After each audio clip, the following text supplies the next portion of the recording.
Selamat siang kepada Bapak Albert Paul Sirait, SPD M.Hum, dan selamat siang juga kepada teman sekalian. Pada kesempatan kali ini, saya Hania Yohana Nenggolan akan mempresentasikan seminar proposal saya yang berjudul Efektivitas Bimbingan Kelompok dengan Teknik Modeling untuk Meningkatkan Kemandirian Belajar Peserta Didik kelas 8 SMP Negeri 2 Percut Setuan.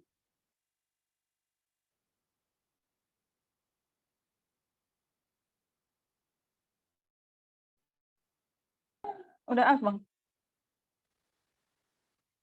Nah, sebelum saya mempresentasikan proposal saya, ada baiknya saya memperkenalkan diri terlebih dahulu. Perkenalkan, nama saya Hania Yohana Nenggolan dengan NIM 12031511047.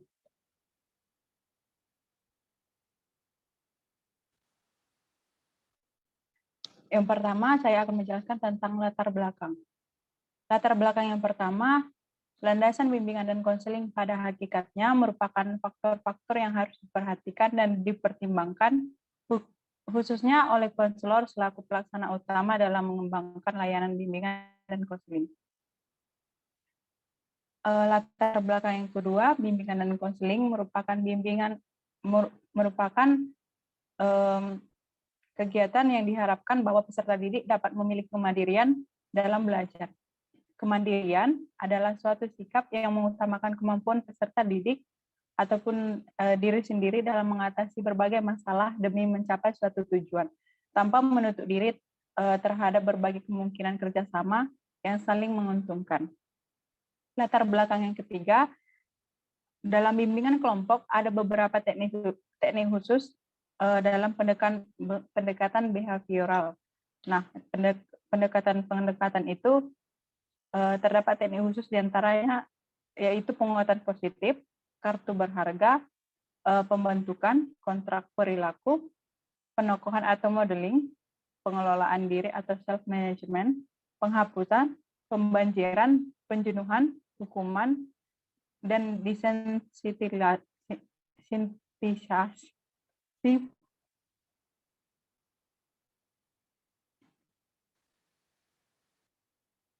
Latar belakang yang keempat yaitu dari beberapa teknik pendekatan behavioral di atas. Nah, salah satu teknik yang dipilih oleh peneliti yaitu teknik penokohan atau modeling. Nah, teknik modeling ini diharapkan efektif untuk meningkatkan kemandirian belajar peserta didik. Latar belakang yang kelima yaitu modeling atau pemberian contoh merupakan istilah umum untuk menunjukkan terjadinya proses belajar melalui pengamatan dari orang lain dan perubahan yang terjadi dikarenakan melalui peniruan. Nah, dari kelima latar belakang tersebut, maka dapat diambil kesimpulan bahwa untuk meningkatkan kemandirian belajar peserta didik, maka konselor perlu membantu konselingnya dengan menggunakan bimbingan kelompok dengan teknik modeling.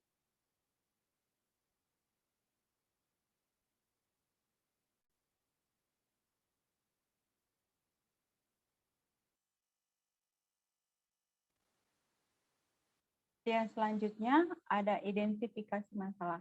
Nah, berdasarkan uraian pada latar belakang di atas, maka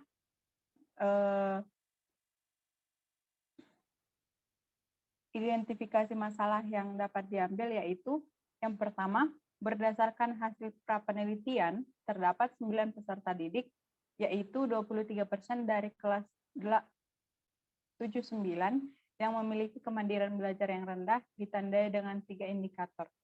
Identifikasi masalah yang kedua yaitu pelaksanaan bimbingan kelompok di SMP Negeri 2 Percut Setuan, akan tetapi sudah dilaksanakan oleh guru bimbingan konseling bisa dikatakan belum dilaksanakan secara efektif, khususnya di kelas 7 SMP Negeri 2 Percut Setuan.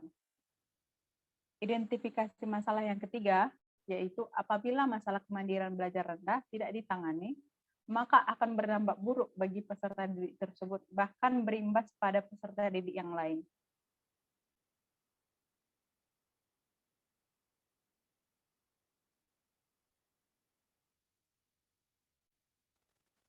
Yang selanjutnya ada pembatasan masalah. Nah, agar tidak terjadi kesalahan dalam mencapai tujuan yang diharapkan, Maka peneliti membatasi permasalahan penelitian sebagai berikut.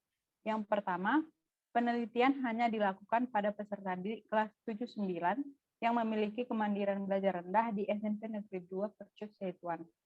Pembatasan masalah yang kedua, yaitu penelitian ini menggunakan bimbingan kelompok dengan teknik modeling untuk meningkatkan kemandirian belajar peserta didik.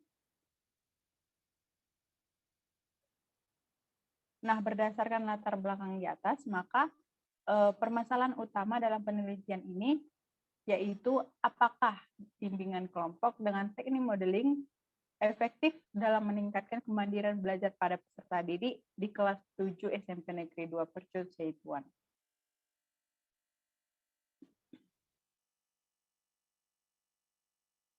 Yang selanjutnya ada tujuan penelitian. Tujuan penelitian ini yaitu rumusan kalimat yang menunjukkan adanya suatu hal yang diperoleh setelah penelitian selesai. Maka tujuan yang ingin dicapai dari penelitian ini adalah mengetahui apakah bimbingan kelompok dengan teknik modeling ini efektif dalam meningkatkan kemandirian belajar peserta didik kelas 7 di SMP Negeri 2 Percut Setuan. Adapun ruang lingkup penelitian pada proposal ini yaitu yang pertama, penelitian ini termasuk dalam ruang lingkup ilmu bimbingan dan konseling bidang belajar. Ruang lingkup objek dalam penelitian ini adalah meningkatkan kemandirian dalam belajar melalui penggunaan bimbingan kelompok dengan teknik modeling yang dilaksanakan di sekolah. Subjek dalam penelitian ini adalah peserta didik kelas 7 SMP Negeri 2 Negeri 2 Percut Setuan. Ruang lingkup wilayah dalam penelitian ini adalah SMP Negeri 2 Percut Setuan.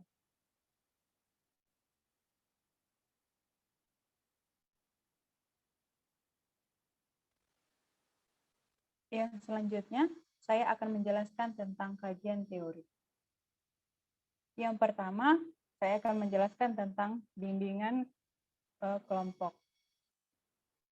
Pengertian bimbingan kelompok menurut Dewa Kutub Soekardi bahwa layanan bimbingan kelompok adalah layanan bimbingan yang memungkinkan sejumlah peserta didik secara bersama-sama memperoleh berbagai bahan dari narasumber tertentu. Hal tersebut berguna untuk menunjang kehidupannya sehari-hari, baik secara individu maupun sebagai pelajar, anggota keluarga, dan masyarakat, serta pertimbangan dalam pengambilan keputusan. Sedangkan menurut Mungi, bahwa layanan bimbingan kelompok yaitu layanan bimbingan konseling yang memungkinkan sejumlah peserta didik secara bersama-sama melalui dinamika kelompok memperoleh berbagai bahan dari narasumber tertentu, terutama dari pembimbing, dan membahas secara bersama-sama pokok bahasan atau topik tertentu yang berguna untuk menunjang pemahaman individu maupun sebagai pelajar dan untuk pertimbangan dalam pengambilan keputusan dan tindak tertentu. Yang kedua, adanya tujuan bimbingan kelompok. Secara umum, layanan bimbingan kelompok bertujuan untuk mengembangkan kemampuan bersosialisasi, khususnya kemampuan berkomunikasi peserta layanan bimbingan kelompok, yaitu peserta didik. Nah, secara yang lebih khusus, layanan bimbingan kelompok ini bertujuan untuk mendorong pengembangan perasaan, pikiran, persepsi, wawasan, dan sikap yang menunjang perwujudan tingkah laku yang lebih efektif, yaitu peningkatan kemampuan berkomunikasi baik verbal maupun nonverbal pada peserta didik. Yang ketiga, adanya manfaat bimbingan kelompok. Nah, manfaat dan pentingnya bimbingan kelompok perlu mendapatkan penekanan yang sungguh-sungguh. Melalui bimbingan kelompok, para peserta didik dapat yang pertama, diberi kesempatan luas untuk berpendapat dan membicarakan berbagai hal yang terjadi di sekitarnya. Manfaat yang kedua yaitu memiliki pemahaman yang objektif, tepat, dan cukup luas tentang berbagai hal yang mereka bicarakan.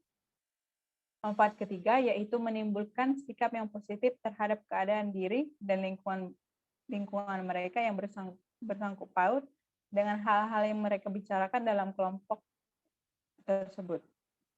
Manfaat yang keempat yaitu menyusun program-program kegiatan untuk mewujudkan penolakan terhadap yang buruk dan sokongan terhadap yang baik. Yang selanjutnya, fungsi layanan bimbingan kelompok. Fungsi utama bimbingan dan konseling yang didukung oleh layanan bimbingan kelompok ini adalah fungsi pemahaman dan fungsi pengembangan. Nah, melalui fungsi pemahaman, pelayanan bimbingan konseling dilaksanakan dalam rangka memberikan pemahaman tentang diri klien atau peserta didik beserta permasalahannya dan juga lingkungannya oleh konseling itu sendiri dan oleh pihak-pihak yang membantu atau pembimbingnya. Sementara melalui fungsi pengembangan, pelayanan bimbingan dan konseling diberikan kepada peserta didik untuk membantu para peserta didik dengan mengembangkan seluruh potensinya secara lebih terarah. Yang selanjutnya, asas bimbingan kelompok. Yang pertama, asas kesukarelaan. Nah, proses bimbingan konseling harus berlangsung di atas asas kesukarelaan, baik dari pihak konseling maupun pihak konselor. Nah, pada asas ini, konseling diharapkan secara suka dan rela, tanpa ragu-ragu ataupun tanpa merasa terpaksa menyampaikan masalah yang dihadapinya, serta mengungkapkan segenap fakta, data, dan selak-beluk berkenaan dengan masalah pada konselor. Asas yang kedua yaitu asas keterbukaan.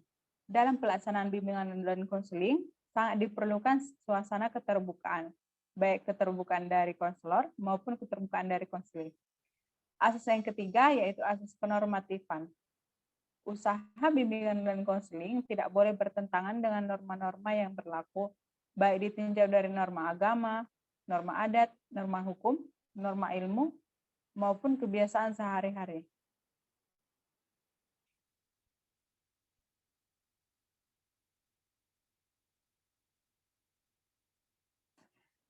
Yang selanjutnya saya akan menjelaskan tentang tahap-tahap penyelenggaraan bimbingan kelompok.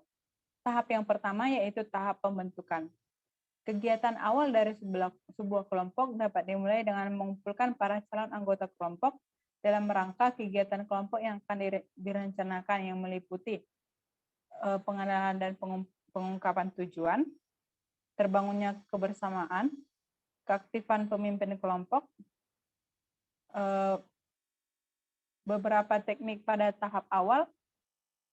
Yang selanjutnya, tahap yang kedua ada tahap peralihan. Nah, setelah suasana kelompok terbentuk dan dinamis, kelompok sudah mulai tumbuh dan kegiatan kelompok hendaknya dibawa lebih jauh oleh pemimpin kelompok menuju kepada kegiatan kelompok yang sebenarnya.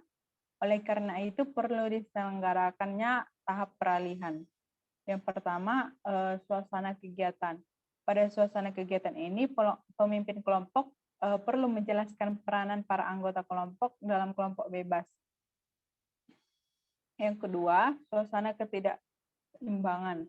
Nah, suasana ketidakimbangan secara khusus dapat mewarnai tahap peralihan tersebut. Nah, seringkali terjadi konflik atau bahkan konfrontasi antara anggota kelompok dan pemimpin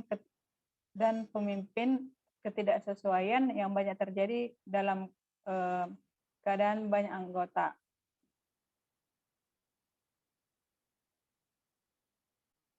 Tahap yang ketiga yaitu kegiatan kelompok. Pada tahap ketiga ini merupakan inti kegiatan kelompok. Maka aspek-aspek yang menjadi isi dan pengiringnya cukup banyak dan masing-masing aspek tersebut perlu mendapat perhatian yang sesama dari pemimpin kelompok. Tahap yang keempat yaitu tahap pengakiran. Kegiatan suatu kelompok tidak berlangsung terus-menerus tanpa berhenti. Nah, setelah kegiatan kelompok ini memuncak pada tahap ketiga, kegiatan kelompok kemudian menurun dan selanjutnya kelompok akan mengakhiri kegiatan pada saat yang dianggap tepat.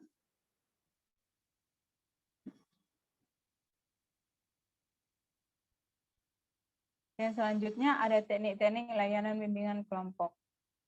Ada beberapa teknik-teknik yang bisa diterapkan dalam layanan bimbingan kelompok, yaitu yang pertama, teknik umum. Teknik umum dilakukan dalam pengembangan dinamika kelompok secara garis besar. Teknik-teknik ini meliputi yang pertama, komunikasi multi arah secara efektif, dinamis, dan terbuka. Yang kedua, pemberian rangsangan untuk menimbulkan inisiatif dalam pembahasan, diskusi, analisis, dan pengembangan argumentasi. Yang ketiga, dorongan minimal untuk memantapkan respon yang aktivis anggota kelompok. Yang keempat, penjelasan pendalaman dan pemberian contoh untuk lebih memantapkan analisis argumentasi dan pembahasan.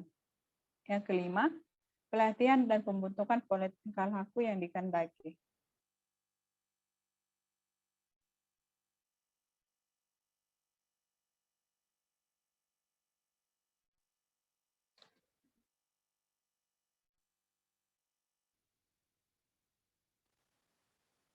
Yang selanjutnya saya akan menjelaskan tentang kemandirian belajar. Kemandirian belajar berasal dari kata mandiri yang mengandung arti tidak bergantung pada orang lain, bebas dan dapat melakukan sendiri. Kemandirian yang dimiliki oleh peserta didik diwujudkan melalui kemampuannya dalam mengambil keputusan sendiri tanpa pengaruh dari orang lain.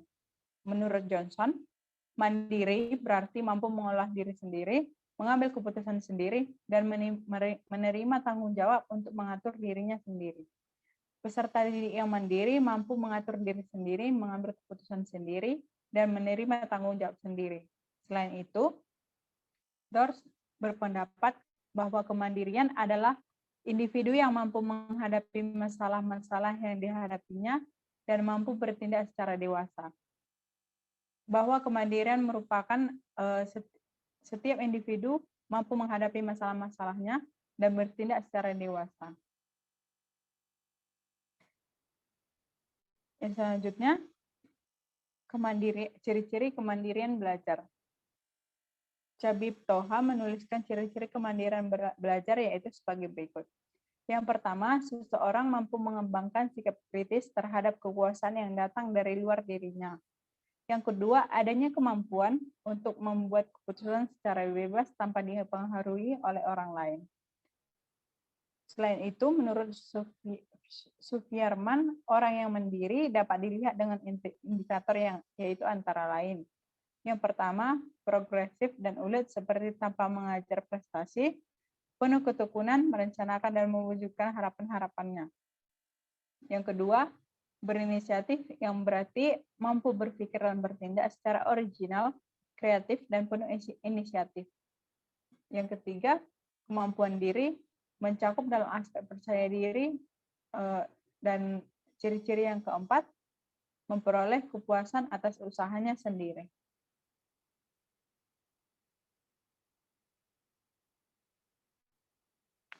Yang selanjutnya saya akan menjelaskan tentang faktor yang mempengaruhi kemandirian belajar. Nah, menurut Ali dan Asori, terhadap 4 faktor yang mempengaruhi kemandirian belajar, yaitu yang pertama, gen atau keturunan orang tua. Yang kedua, pola asuh orang tua. Yang ketiga, sistem pendidikan di sekolah. Yang keempat, sistem kehidupan di masyarakat. Sementara itu, proses pembentukan kemandirian belajar yaitu yang pertama, proses kognitif. Yang kedua, proses motivasi. Ketiga, proses afeksi.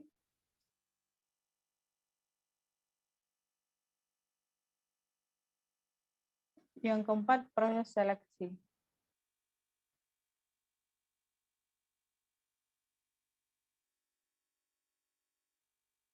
Ya. Yang selanjutnya, saya akan menjelaskan tentang metode penelitian. Pada metode penelitian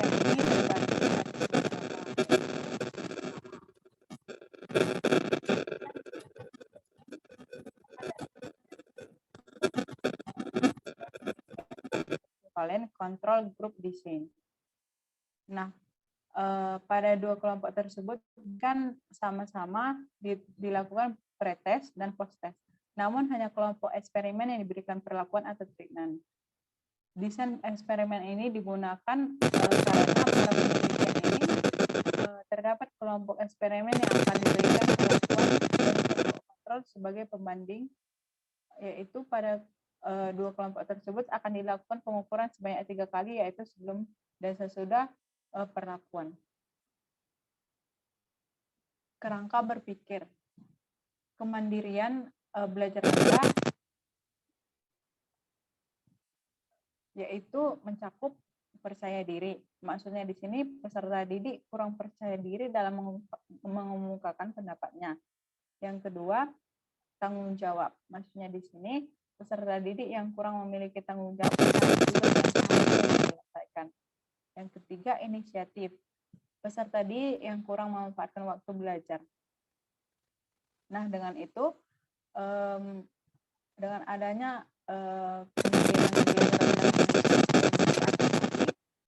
perlu dilakukan layanan bimbingan kelompok dengan teknik modeling. Nah, cara ini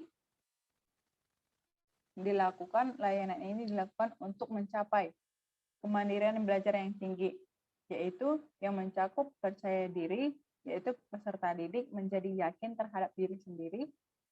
Yang kedua, tanggung jawab, yaitu peserta didik memiliki kesadaran dalam belajar.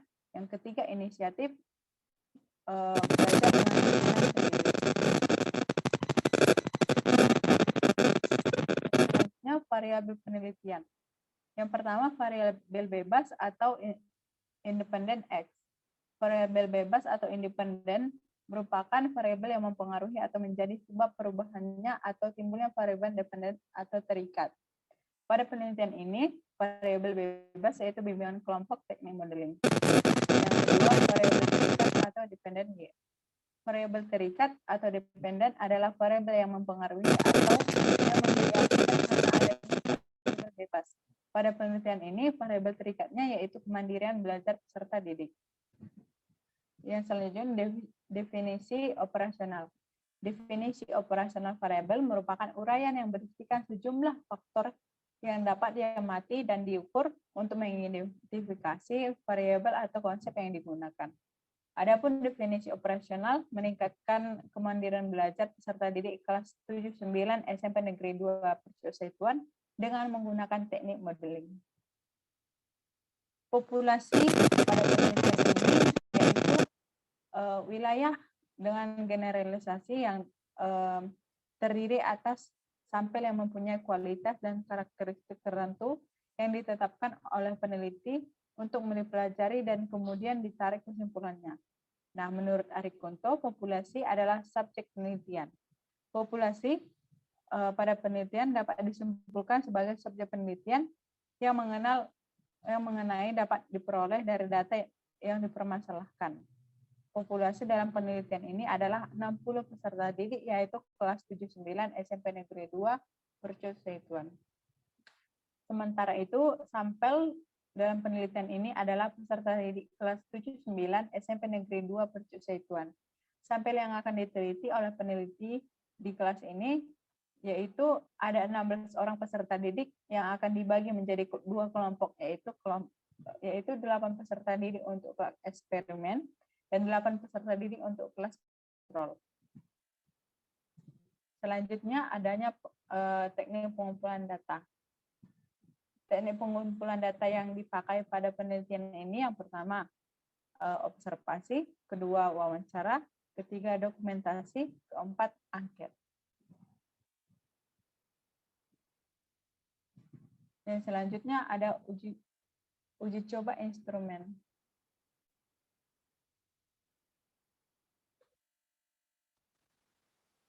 Nah, pada penelitian ini akan dilakukan uji coba instrumen, yaitu yang pertama adanya uji coba instrumen, yaitu uji validitas. Yang kedua adanya uji reliabilitas.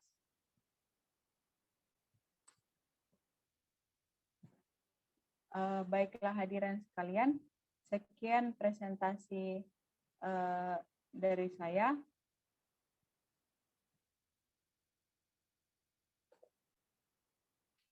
Jika terdapat kesalahan kata ataupun pengucapan dari saya memohon maaf. Terima kasih atas waktunya hadirin sekalian.